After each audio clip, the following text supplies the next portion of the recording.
Testing, testing. Hi, everybody. How you doing? Good. I'm so glad you guys stuck around. I saw flocks of people heading towards the other rooms, and I got really nervous. I'm like, man, did I just stay up till 2 a.m. for nothing? But here you are, so that's a huge relief for me. I really need someone to help me attach here. So, we're going to spend the next hour talking about failure and how to avoid it. So hopefully that's something that's interesting to you guys. Failure being, first of all, in the form of this clip that's supposed to attach to me. How many of you are doing a continuous improvement program and you're less than 3 years in? Timid hands coming up, don't want to admit it.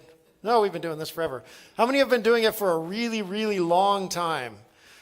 More than 3 years. In the lean world, that's a really long time. So a few of you. Tell me about failure.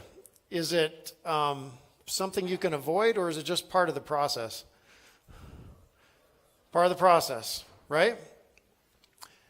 Is there an acceptable amount of failure that you're allowed to have along the way, or do you need to somehow control that? Or is it just okay to fail over and over? Fail quickly and then move on. Yeah, that's some good advice right there. So if you fail too often, though, what can happen, right? What happens to your team if you're failing too often? Discouraged. Yeah, that's the primary word I heard from you guys. You get discouraged and your team gets discouraged, and then your momentum behind your continuous improvement program can actually dive, and you'll lose traction. And then pretty soon you're stuck, and that's where a lot of companies are, is they're stuck. So we're going to talk today a little bit about how to overcome that failure, and I'll introduce myself in just a second, but I wanted to show you guys this epic video. This is what my kids call an epic fail, right? So this is a guy, and you can't hear the audio, but he's reenacting the astronaut jumping off of the what was he on? A balloon. Oh.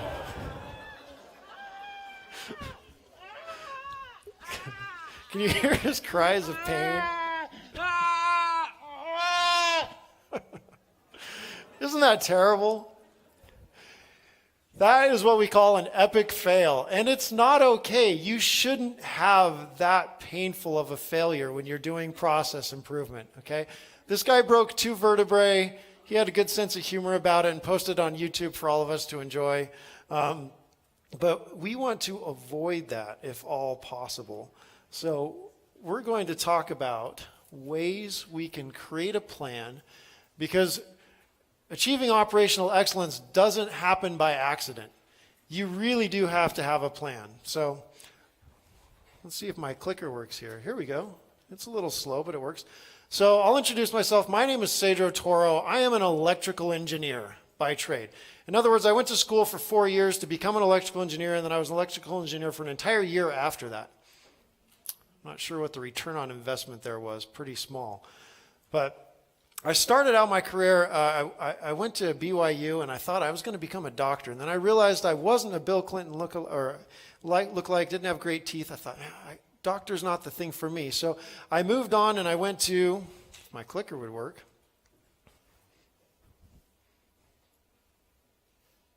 a dropout. So I dropped out of school, and I decided I'm going to be a snowboard instructor. So I was one of the very first snowboard instructors up at Park City and had a wonderful time doing it, and then realized, that's probably not for me. I need to probably go get a real job. So I went back to the school and became an electrical engineer. Got a job straight out of school designing computer chips. So I designed chips that go into factories. I designed medical devices, little tiny chips that get implanted into your body. Really, really cool stuff. And then one day, a magical thing happened. We had one of our customers come back to us and they said, we're having a problem with one of your chips, and we need you to put a black belt on it. And we looked at them and we were confused, and we said, why in the world would we put a black belt on a quality problem? And we didn't understand what they were asking for, because we'd never heard of Lean, we'd never heard of Six Sigma, and frankly, we were just like, okay, what is this black belt stuff all about? So that was when I got my first introduction to continuous improvement in an application that was specifically for manufacturing and design. So how many of you in here are manufacturing and design? handful of you. And lean has gone so far beyond that. We have some folks here from service industries, healthcare, right? It's gone so far beyond that. But the manufacturing design where it started was a great place for me because I was an engineer and I understood that. What we realized is that after that, I got into another job as a Lean Six Sigma leader for another manufacturing company. And we were finding more and more success in applying Lean and Six Sigma principles. And I had so much success in that we had people pulling us away and saying, you've done such a good job. Why don't you come teach us how to do it? So I became a consultant, and I went around and I'll explain to you what the sheep's, I don't know if we don't have time for that today. I won't explain the sheep. If you want to know about the sheep, come talk to me. I'll tell you the sheep joke later. But I became a consultant, and I started working with companies all over the world, USAA, Tyco, Cummins, healthcare organizations, insurance companies, and they all had the same problem with their Lean Six Sigma and continuous improvement program. They were all failing to get the results that they wanted. So then I started a software company and continued consulting, and all of this sounds like a chaotic mess, and that's because that's what happens to your life, in my case, my life, if you don't really have a plan. Things just kind of fall into your lap and happen by accident. So, is your continuous improvement program happening intentionally? Do you have a roadmap? Do you know where you want to go? Or is it just kind of falling in your lap, right? I was a doctor, I was a snowboard instructor, I was an engineer, I was a Six Sigma black belt, master black belt. It all just kind of happened because I didn't have a real solid plan on where I wanted to be. Now, luckily for me, it turned out great because I love what I do and I'm really passionate about continuous improvement. But I would suggest that leaving your continuous improvement program up to chance is probably not the best way to go. So, if you fail to plan, you plan to fail, right? Or, well, I'm pretty sure the guys from South Park coined that term. Maybe. I don't know. He's a ski instructor, so it went with a theme. But if you don't have a plan, you're going to have a bad day. So what we're going to learn today is we're going to give you guys the opportunity to actually create your own plan for your continuous improvement program, for your life, whatever it is that you need to have a strategic plan for. I'm going to show you how some of the best companies in the world are using the Lean and Six Sigma approach, sometimes called Hoshin Kanri, Hoshin planning, strategic planning. They're using this approach to have success and have a plan. Okay? So, you guys heard some of these statistics yesterday, right? The percentage of Six Sigma programs that fails around 60%. That's not very good. If you look at strategy efforts, only about 44% of those are failing. Employees not engaged, 70%. Okay? Those are really bad numbers. Are they off? Does anybody feel like your employees are more engaged than that? Yes? You guys are the lucky ones. What are you doing? Doing lean, getting the people excited about, empowering them, right? And that's the trick. That's the trick right there. And a lot of people say, well, these problems don't apply to us because we are doing lean. And lean's different. It's not Six Sigma. Six Sigma is a data-driven and it's cumbersome and it's too hard. We're not doing that. We're doing lean, so it's okay. But what did we learn yesterday, right? Yesterday, was it Jess yesterday that presented this? Or Ellis? One of them presented this and said, look, 74% of the companies doing lean aren't getting the results that they want. That's a huge number. That's worse than the Six Sigma statistic. Okay? So, what I've found is that a lot of companies are seeing poor results because they don't have a solid plan. We're starting off with Kaizen events. We're starting off with, value stream mapping, whatever the tools are that we're starting with, but it's not part of a bigger picture. Okay? So, we can fail epically like this guy, or you might get lucky and have something really beautiful turn out of your lean program, but it might just be a little off, right? This is a minor fail. And you might attract dozens of crowds. I was there for like the 100th anniversary of restoring the thing or something. We showed up to Pisa. There's millions of people gathered around. You couldn't find a hotel anywhere. It was hot. There were mosquitoes. All because some guy did a crappy job with his engineering and tilted his tower. So sometimes you can fail and get lucky, I guess. Then there's the really bad failures, right? These are the ones that you get to that point where you're like, wow, we thought we were doing such a good job. Our people were engaged. We did all these Kaizen events, and then, there's misalignment. Something's not right here, okay? So what do people need? I would suggest that you start with having a clear path forward. Okay? What does a clear path forward look like? I was going to walk across the stage like I was looking at the other presenters. I'm like, man, they're doing a great job using the stage, but the clicker's not working. Oh, there it goes. It only works right here. How many of you think this looks like a fun path to go down? Yes, all of you. You know why you all raised your hand so quickly on that? You're all continuous improvement people. You guys love this stuff. You're like, man, foggy path, unknown. There might be a cliff right there. We don't care.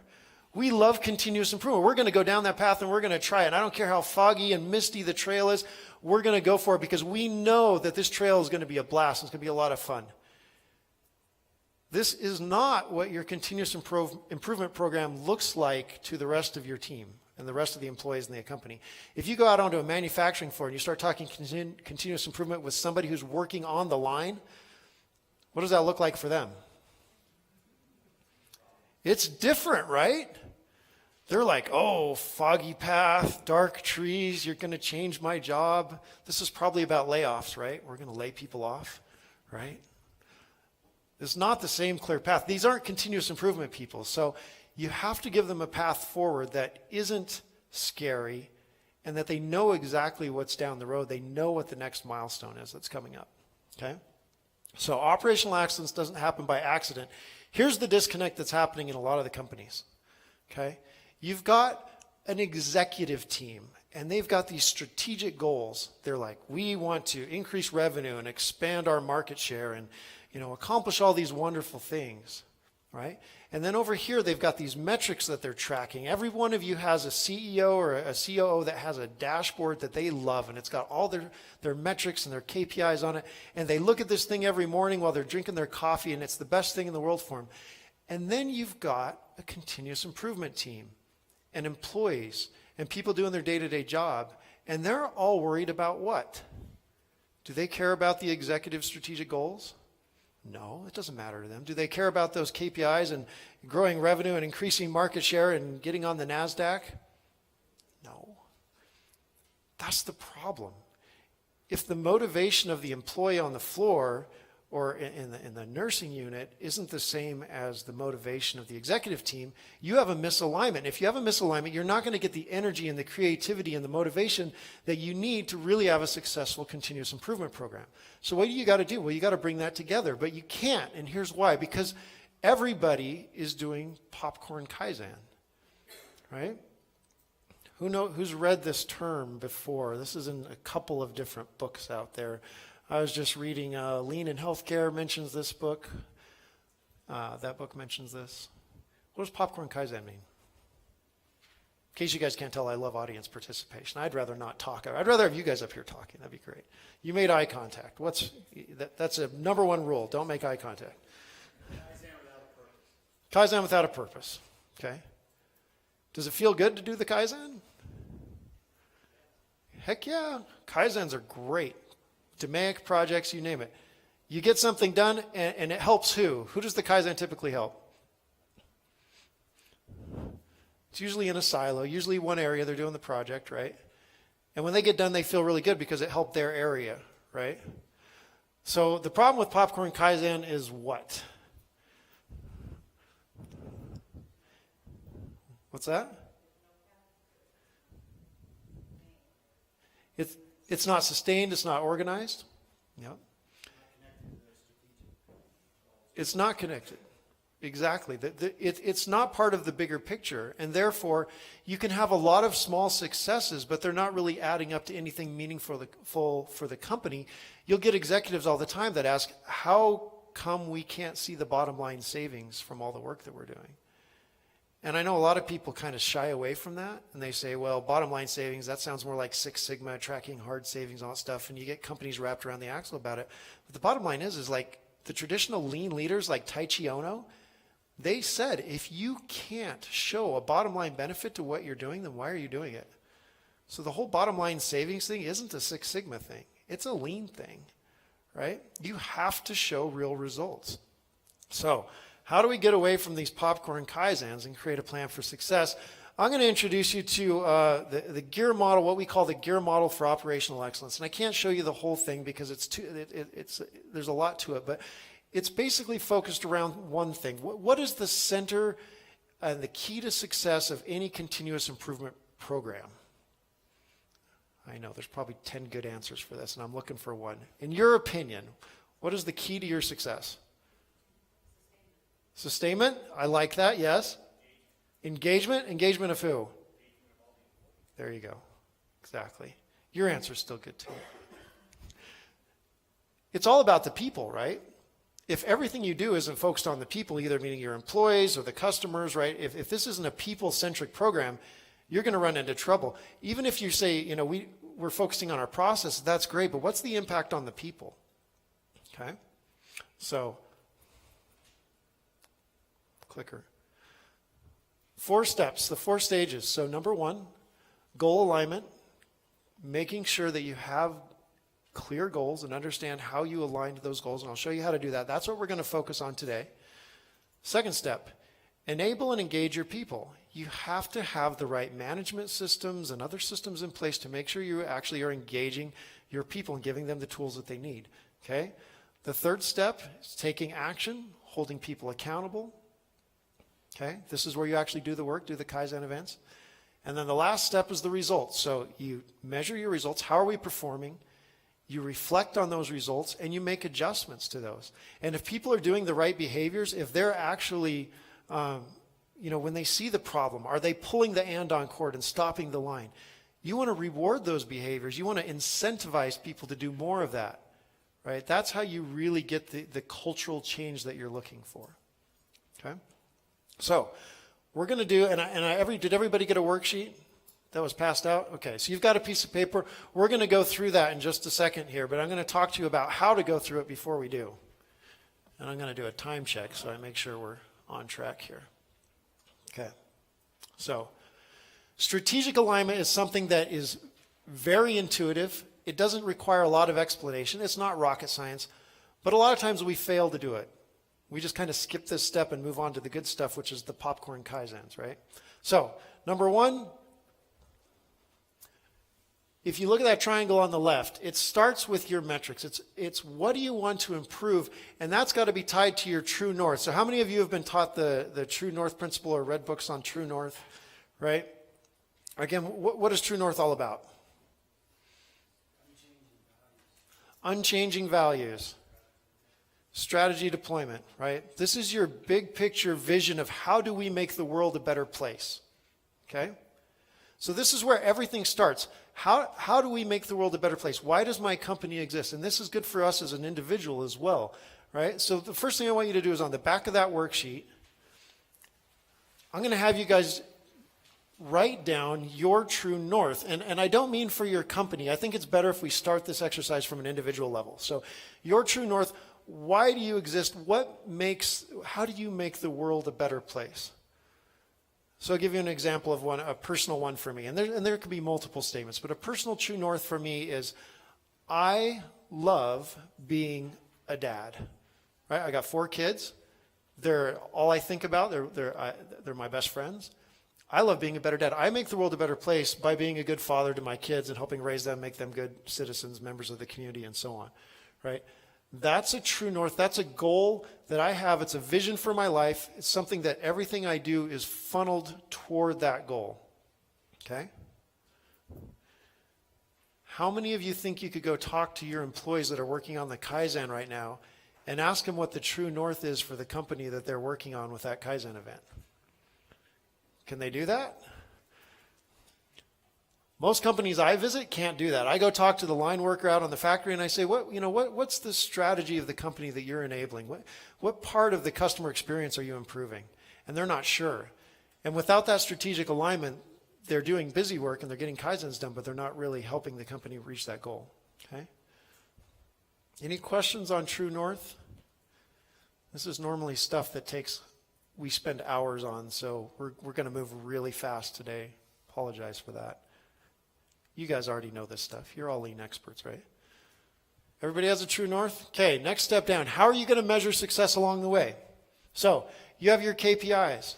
KPIs stand for Key performance indicators. How do you measure the performance of whatever it is that aligns to your true north? So if I want to be an amazing, fantastic father, what's one of the measures that I could use to measure the success of that? Failure to launch. Yeah, when they turn 18, they're gone. That is an excellent measure of success, okay? So that might be a KPI that we track, something that we want to keep track of as we go along the way. So this is where we're going to actually flip over to the front of our worksheet.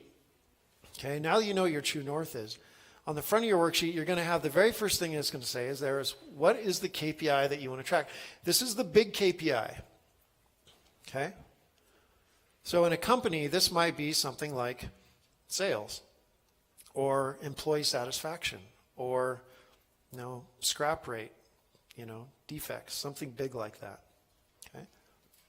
For you personally, and I love when people do this exercise for themselves because it applies and it can really help you focus what you're working on and do your own mini Kaizens in your life.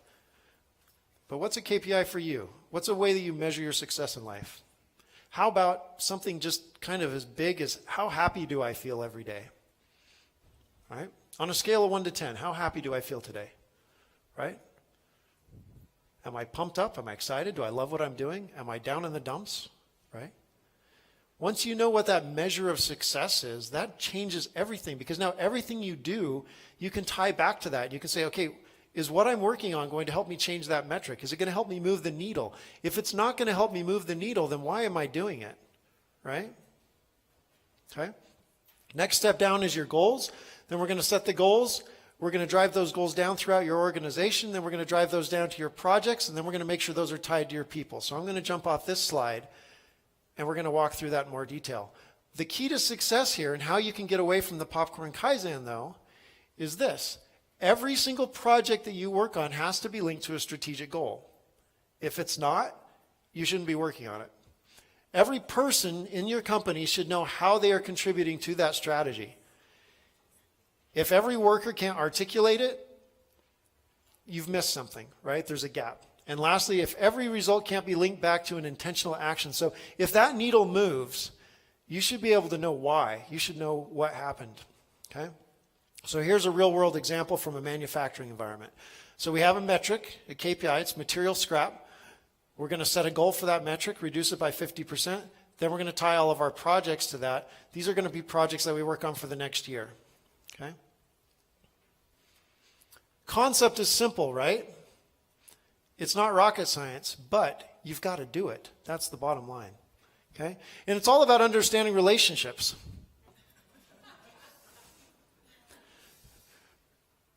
Some relationships are really easy to understand, right? We know what's going on here. We know why. Okay? It's simple. Some relationships are more complicated, right? What's happening here? Why is there a connection between these two strange beings, right? Your Kaizen events need to be a clearly understood relationship. Otherwise, your employees don't know what's happening. You guys recognize this is simple stuff, right? We do cause and effect all the time. We do cause and effect on all of our projects. Here's the problem we're trying to solve. Man, machine, method, materials. We do a 5 whys analysis. We understand the relationship between the cause and effect of of the problem within the project. We just need to translate that up to our corporate strategy and to our department strategy and see what the cause and effect relationship is between our Kaizens and our goals and our metrics. Okay? So, and everybody knows there's 2 types of KPIs, right? There's leading indicators, there's lagging indicators, right? So if our lagging indicators that we want to increase revenue or we want to increase customer satisfaction, we need to understand what the relationship is between that and the leading indicators that are going to cause that. So, personal example, if I want to be a better father, and my metric is that I want my kids to launch when they turn 18, as someone suggested, what are some of the leading indicators that might affect that? Grades? Getting good grades in school. Okay, what else? Teaching them a work ethic. Okay? What else? A feeling of independence. Okay? Here's the problem with some of these big picture KPIs. So all of those are great, and but's like a big eraser that says, I told you they were great, but they're really not right now. They're great, except that they're so vague that we can't do anything about it. It's like going to your team and saying, guys, we want to improve customer satisfaction. That's a fantastic goal and a wonderful idea, but can you do anything about that? Can you turn an aisle and say customer satisfaction is going to get better? You can't. So you have to figure out how to break that down into something meaningful that you can actually do something about. So if I want my kids to launch when they're 18 years old, I have to find some dials that I can turn. So I have to get good grades. Great. Can I just say, kids, get good grades? No, what do I have to do? I have to drill down even further, don't I? How do I get my kids to get good grades? Homework. How much? All of it. 30 minutes a night? An hour a night? Right? It depends. She's been through Six Sigma training. She knows the right answer. It depends. That's the answer to everything. So what you do is you cascade that goal down. I want my kids to launch, so I break that down into smaller bite-sized pieces. I want my kids to launch, so I want them to have good self-esteem. I want them to work hard, and I want them to get good grades. Then I take the get good grades part, and I break that down into smaller pieces. I say get good grades is a function of, remember, we're just doing cause and effect here. It's a function of how much time do they spend on homework, right? How much time do I spend with them on homework, right? Are they attending all their classes? Are they on time? Are they getting a good night's sleep, and so on, right? So we drill down, and you get something that looks like this for your organization. You have a mission and a vision statement, and you break that down into some major goals that you want to accomplish for the year, and this is usually done at the executive level, but it doesn't have to be. If you're just a department leader or a team member in a group, you guys can do this for your group. Take your big vision of what you want to have happen, how you make the world a better place, and start breaking it down into smaller bite-sized pieces. So here's my one-year goal. Here's my goal for my department, the other departments, and then here's all the projects that I'm going to work on to get you there. Okay? This is what that worksheet that you have in your hand is going to show you how to do. So let's step through it top to bottom. Here we go. At the top of your worksheet, you have a KPI. So this can be a personal KPI for you, or it can be a department KPI. So write down a KPI that you want to accomplish this year. Somebody throw one out at me.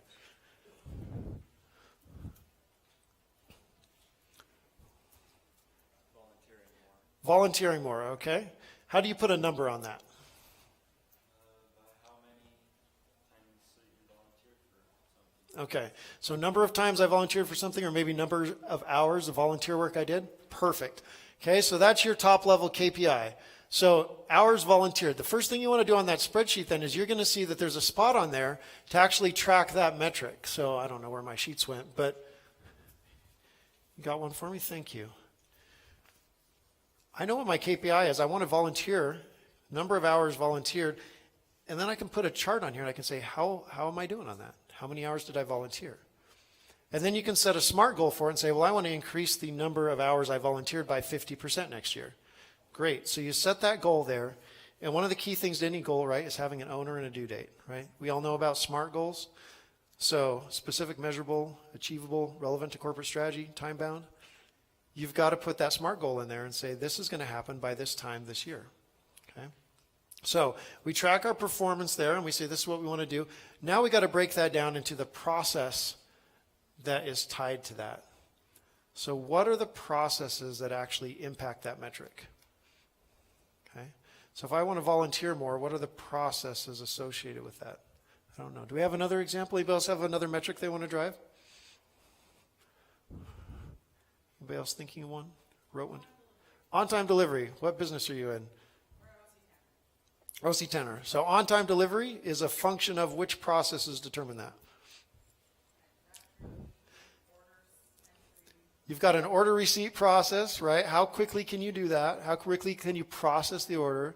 And then it's released to manufacturing, and there's a supply chain component of that, so there's a materials component of that, right? And then after you've manufactured, delivery, shipment, okay?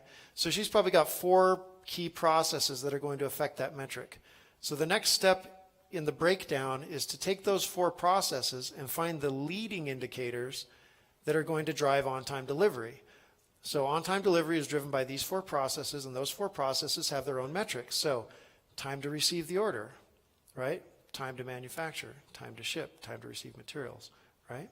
So we're breaking that down, and now what do? We get down to a granular enough level now where we say, okay, how are we doing on each of those metrics? That's your next line down. What are your leading KPIs for your processes? And then you have a SMART goal for those KPIs, and you say, how do we want those to perform over the next few years? or the next few months. And then you take those and you break them down into your Kaizen events and your projects.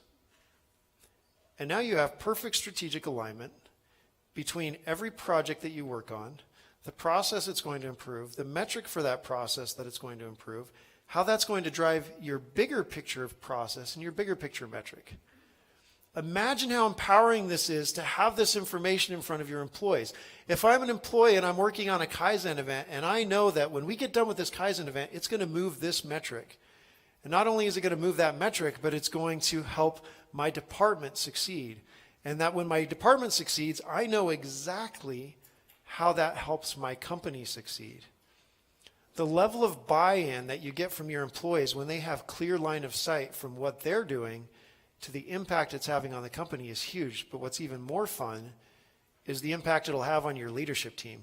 When your executive team can say, oh, I can see that the manufacturing department improved on-time delivery by 50% this year, and there's the 6 Kaizen events that they did to get it there, and they can actually look and see what you did and watch your results. The leadership team gets excited, and then when they go out on the Gemba and they talk to your team, they're like, yeah, I saw those 6 projects that you guys worked on. Good job, right? That sort of top to bottom communication throughout your company, change your life. When I say change your life, I mean literally change someone's life. I'm going to tell you guys the story of Joe. Joe's a really good friend of mine, and I tell his story a lot because it's just a fantastic example of how doing process improvement in a structured way with a plan can help people succeed and help companies succeed. Okay? So, the true north at this company, so this is Plexus. I was working at a company called Plexus, and they're an electronics manufacturing company, and I was the Lean Six Sigma guy there. And my first job when I came in was, we got to figure out manufacturing. Manufacturing is having a terrible job. On-time delivery is bad. Quality is bad. Customers are unhappy. How do you fix this, right? So our true north was, we need to keep our customer happy, and the customer here was the manufacturing floor, okay? So what did I do? I was new. I'd been doing continuous improvement for about 5 years prior to this. And I said, okay, well, let's go to the Gemba. Let's go talk to the factory and find out what's happening. So I talked to the factory and I asked all the factory managers and the employees, I said, what's going on? What's the biggest problem that you have? And we gathered some data over the course of a few weeks, and this is what we came up with. Can anybody see this small little letters down here? Number 1 Pareto item? Anybody who's in manufacturing knows that if something goes wrong, you blame materials, right? Is that true? It's always the materials team fault. And this factory was the same. The number 1 problem they said was, we can't get the materials we need to build. We never have what we need to build, so we're always late. We're always working overtime. We're always having to switch from this order to this order. It's our number 1 problem. I said, great. Let's figure out how we can solve that problem. Number 1 complaint is the manufacturing floor's inability to get parts they need. Introducing my friend Joe. He was the materials manager. It was his job to get all the parts to the production floor that they needed so that they could actually build, right? And I went to him and I said, Joe, we're going to do lean. We're going to streamline your process. We're going to improve it. We're going to improve your on-time delivery to the floor. And you know what Joe told me? What do you guys always hear when you go into someone new? Yeah, right. I've been there. I've tried that. It doesn't work. What else? My favorite one is you've never done my job. You don't understand. My job is different. Right? That's the response I got. He's like, you don't know what you're talking about. You don't know how this works. You've never been a materials manager. It's not going to happen. He was frustrated. He didn't like his job. He wanted to quit. We spent most of the first week together talking about how he was going to find another job and brushing up his resume. I mean, he was miserable. So I said, look, give me a chance. Let's try this. So this is what we did. We stepped through the process. You guys will see the little triangle on the top of your worksheet. This is the step-by-step process. We started with the KPI. What is the metric that we need to move to succeed? Well, we have to reduce the amount of time it takes us to get materials to the floor. Great. Check. Done. Next one. What's our goal? How much do we have to improve it? Well, we got to get our delivery time to under 8 hours. It was currently like 2 days. It took 2 days to get materials to the floor. Okay? So we got our goal. Great, check. Next one down. What are the processes that are affecting our ability to deliver? Okay? So for Joe, it was, how long does it take to process a work order, prioritize it, assign it to someone, pull it, and then notify the factory that it's ready. So there's 4 key processes, and they all need to be fixed. We think. We don't really know at this point. But we know what the processes are that we got to dig into, right? Next step. What are the leading KPIs? What are the KPIs that affect our on-time delivery? So how many parts do we need to deliver? The size of the kit. How much time is it going to take us to notify them? And how many staff do we have? We thought if we knew what those metrics were, we could move those dials and get a better outcome. Okay? Check. Next step. What's the goal for those processes? Well, if we can reduce our pull time to 2 hours and our time to notify the factory down to 5 minutes, we should be able to get the whole process under 8 hours. Okay, check. Last step, now we get to the fun stuff. Now we get to the popcorn Kaizen, except it's not popcorn Kaizen anymore because we know exactly who our customer is and we know what the metric is we're going to drive. Okay, so we started with a project charter. Okay, this is what we're going to work on. We put a team together of people that knew the process, right? And we started to go to work. So we did value stream map, came up with all sorts of opportunities. Everybody that's done value stream mapping knows those little starbursts are your opportunities. Those are your Kaizen events, right? All those little starbursts were Kaizen events we had to do. And we started to chip away at that. And you know what happened? We went from a massive amount of variation with terrible customer service. And over the course of the year, just chipping away, we drove it down and down and down until our on-time delivery was 100% to the floor, and we consistently were getting all of our parts to the floor at an average of 1.7 hours. We continued to work on this and got it down to less than 30 minutes over the course of the 2 years following this. But this was our first year on the job. Okay? Massive improvements. Okay? The best part about this was not only did we improve our delivery, but check this out. The number of kits delivered went up by almost 50%, and we started doing it with half the employees. We didn't lay anybody off. But when people would leave, we just wouldn't backfill them. And we had, it's a factory. We had quite a bit of movement in the factory. So we were down to 24 employees doing 50% more work. And the best part of this whole story is what happened to Joe. So Joe went from being upset, his boss hated him, the factory hated him, nobody liked Joe, he made everybody's lives worse. A year later, instead of talking about brushing up his resume so he could quit, he was brushing up his resume because he was getting promoted. Joe got promoted 3 times in the next 3 years. Okay? He loves his job, and he's driving continuous improvement throughout his company. Okay? So it's a massive success story for one individual because he knew how to align his problem solving with the customer he needed to serve and the metrics that he needed to drive. Okay? It changed his life, and that's what this is all about. When you talk about Lean, we talk about Six Sigma, it's all about changing people's lives, changing people's behaviors. Okay? So I have 10 minutes left. Does that mean I have 10 minutes with questions or 10 minutes to go? 10 minutes to go. Okay, still questions. All right. So that's the story of Joe. Go back to the journey of Lean. Okay? So on the journey of Lean, you need a couple of things. You need a destination that you're going to. You need a road to travel on, preferably a nice yellow Ferrari. And then you need some fuel to put in it. Okay? So I want to talk to you about what is the fuel that you're going to put in your Ferrari. What's the motivation to get there? So here's some of the steps that we do when we're talking about aligning our goals. So remember, goal alignment's the first step in the process. And under that step, you've got 4 steps. Clearly define the destination of where you want to go. Determine your strategy, which is really the road you're going to travel, how you're going to get there. Determine how you're going to measure success along the way. And then find the fuel for your journey. Okay?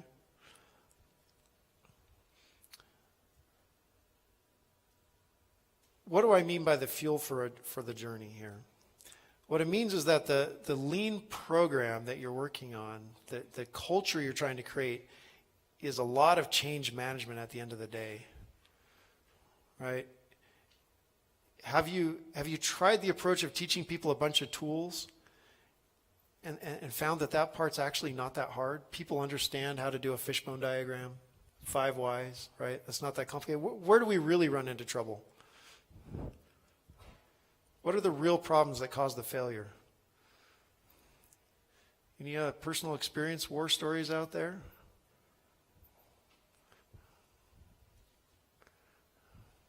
Nobody wants to share their pain.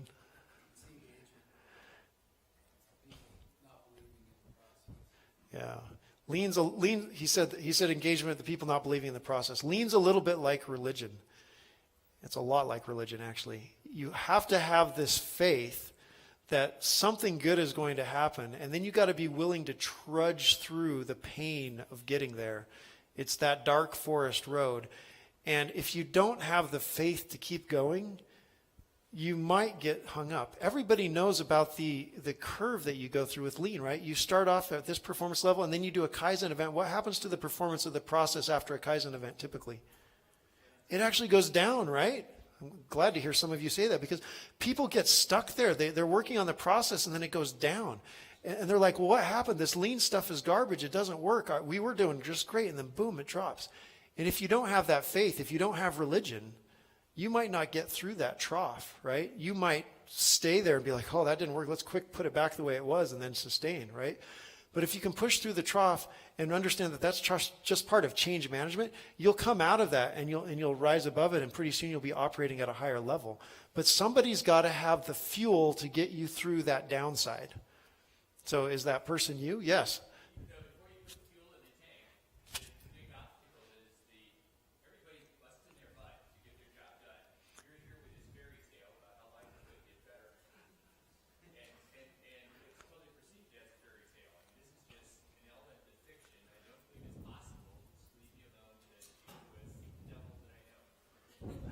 The devil that I know is much easier to deal with. How long does it take a company to get through that belief stage and then onto the, oh, this is real stage? How long does it take in your experience? Yeah.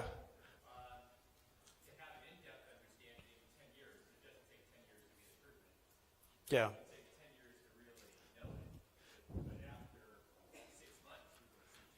Yeah. We saw changes 3 months, 6 months in, a year in with this last project, but we were still in the belief stage. It took a solid 3 years before I started to get any momentum where people were like, yeah, this works, and I'm going to go do it on my own without Cedro sitting on top of me and making me do it. It took 3 to 4 years before I started getting people just going out and Kaizening all the time and really getting traction. And by the 5th year, we were overwhelmed with projects. It went from, I have to tell people and say, you have to get a Kaizen event done, to we were having factories doing 6, 7, 8 Kaizens every month and just killing it, right? But it takes that long, and that's why you've got to have fuel for the journey. So that's what I want to talk about here before, as the final thought before we wrap up today, is making sure you've got enough fuel in the tank to get through the dark road before you get to that beautiful clearing with the sunshine and the butterflies and the fairies dancing around, okay? We call it the burning platform, and this is, the cost of change has got to be, it's got to be more value in changing than the cost of doing things the same. And I don't know if you've ever read the book, it's called Speed of Change, but they talk about the burning platform, and this was a really popular thing to talk about, 10 years ago in management circles. Everybody talked about the burning platform. I still love it. And here's why I love it, because it's a real story about a guy on a real platform that was really burning, and he was really going to die. And he really jumped off because, despite the fact that it was 50 stories down, he thought, well, if I jump, I'll probably die, but at least I have a chance. If I stay here, I'm definitely going to die. Now, that's really extreme, but to be honest with you, you have to have that level of passion and commitment if you're going to get through a lean journey, because if you kind of so do it, even Autoleave, which is a local company that has won the Shinko Prize, and lots of people pay a lot of money to go tour there. Anybody from Autoleave in here? Yeah? No? Okay, good. I can say whatever I want. They had a lean sensei from Toyota come live in Utah for 3 years and taught them lean. And you know what happened after the sensei left? Autoleaf fell apart. Their lean initiative, lean culture just tanked. And you know what it took? They at some point down the road, they got a new CEO who came back and said, no, we're going to take this stuff seriously and ingrain it in our culture, and had enough fuel in the tank to keep them going through those years of turning it from belief into reality, right? But even having a lean sensei live with you for 3 years speaking Japanese, still no guarantee of success for your lean program. You have to have the fuel. So the burning platform is all about what are the rewards that we think can happen from this, and what is the cost and the pain of not doing it? What is the cost of maintaining status quo? So these are things that you should write. Again, flip over your little worksheet. At least if you can't answer the first one, answer the second one. What's the cost of maintaining status quo? What's the real expense? And then figure out, how are you going to turn that into motivation? So when I toured the Autoleaf plant several years ago, they said that their burning platform, their motivation for jumping was very simple. They were going to shut down the factory. They were going to lose all those jobs of all those people if they didn't do something different. And the pain of having to go lean was less painful than the reality of having to lose all those jobs, right? And that was motivating. Now, you may not be in that same situation at your company, but if your team doesn't have a common motivation, you're not going to have the fuel to get through the journey. So as a homework assignment for everybody in the room, I want you to go back and in your next meeting with your team, do this exercise. Talk to them about the burning platform and say, guys, what is our motivation that is going to keep us going for the next 3 years? What is the one burning platform that we're going to always come back to? Is it saving our jobs? Is it just, man, we got to be the best and love our customers and do the best for them? What is, is it just, there's got to be something you're passionate about that fuels it. Okay? That's your homework assignment. Figure out what that is. I hope this worksheet is helpful. If you have any questions, there's several more things that I just don't have time to get to today, but, take the time to set your roadmap with your team. Go through and say, what are our leading and lagging indicators? What are the metrics that we want to move this year, and what are the leading processes and metrics that are going to drive those? If you guys can figure out what those relationships are, you're going to be much more successful in your program. And I'll leave you with a quote from Taichi Ono. He says, the key to the Toyota way and what makes Toyota stand out is not any of the individual elements. It's not any of the Kaizens, not the tools. What's important is having all the elements together as a system. It must be practiced every day in a very consistent manner, not in spurts. And that's what Hoshin, strategic planning, strategy deployment, all that means is aligning your organization so everything you do has a common purpose and a common goal. And that's it. Thank you very much. I appreciate your time. If you have any questions, let me know.